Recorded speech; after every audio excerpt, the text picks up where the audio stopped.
Take a look at today's headlines from Houston. I'm Trason Bragg. Starting with an athlete in the Woodlands Ironman drowning during the swimming portion of the competition over the weekend. The Woodlands Fire Department said they were first told about the possible lost swimmer at 7:36 Saturday morning. 2 minutes later, a boat rescue team was at the scene. Just after 8, the fire department says sonar detected an object, and just after 9, they found the person about 10 feet under the water. The Woodlands fire chief told us how, despite the quick response time, search conditions were difficult. There is zero visibility in that current that is always working through Lake Woodlands, and the fact that they're with a number of people and craft in the water conditions were just extremely difficult to do any good work in. And so all those factors were against us this morning. We also spoke to a man who has taken part in Ironman's competitions several times before. He says the swim portion can be the most stressful part of the race. It can get a little choppy sometimes in regard to other swimmers. So I'm one that likes to kind of get a little bit away, even if it means swimming a little bit farther, so I'm not in the mix, because you can sometimes in swimming, when there's crowds, you can have other swimmers come on, hit you with their arms or feet, so it can get a little chaotic, and for some people maybe a little cause them to be a little nervous or anxious. Ironman Texas released a statement. It reads in part, quote, "We send our deepest sympathies to the family and friends of the athlete and will offer them our support as they go through this very difficult time."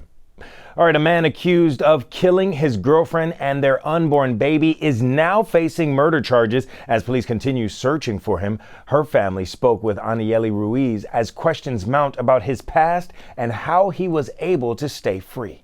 Tonight, the search continues for 24-year-old Kevin Fox, now charged with the murder of 23-year-old Ashanti Allen, the mother of his unborn child. Her family speaking with us. I cried because I miss her. I laughed because I miss her little humor. And then my tears start turning to anger. Anger because they can't understand why someone would kill a woman who was 8 months pregnant. That was your girlfriend.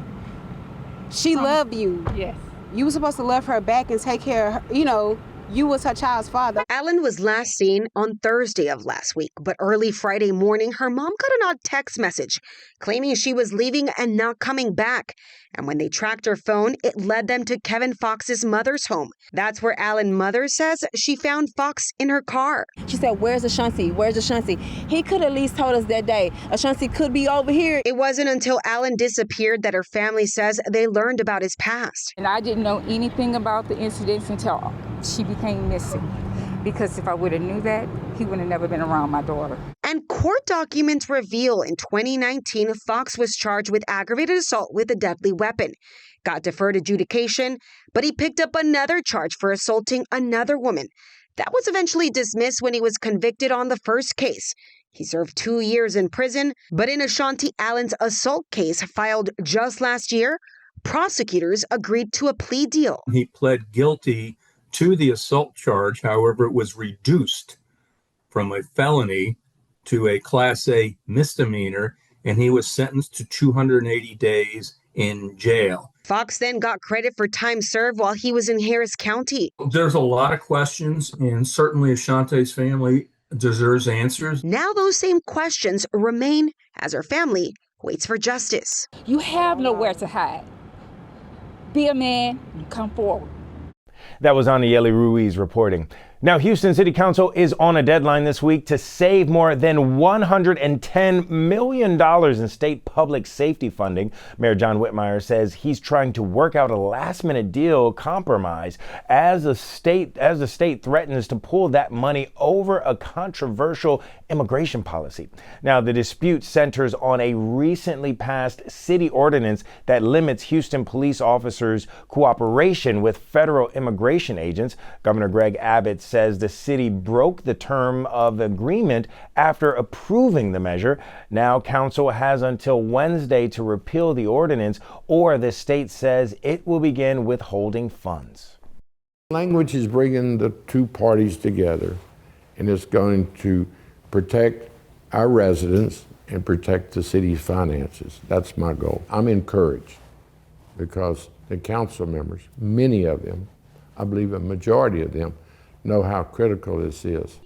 Meanwhile, City Council member Alejandra Salinas wants the city attorney to file for a temporary restraining order against the state to fight the lawsuit that was brought on by Texas Attorney General Ken Paxton last week. All right, Fleet Week Houston brought out massive crowds to the Lone Star Flight Museum over the weekend, giving people a rare chance to get up close to Navy and Marine Corps aircraft and meet the service members who fly them. But for one visitor, it became something much more. Michelle Troy has that story from Ellington Field. From the moment the doors opened here at Lone Star Flight Museum, Where do y'all take these at the end of the day? At the end, well, today it's going to stay right here. people of all ages lined up for a closer look at life in the skies. Come on in, young man. Climbing inside, asking questions, and getting hands-on with the future of flight. I love T-38s. I have military helicopters. Those ones over there. I love patches. I love everything, everything, everything, everything. For 8-year-old Jude, the dream is just beginning. I want to be an Air Force pilot.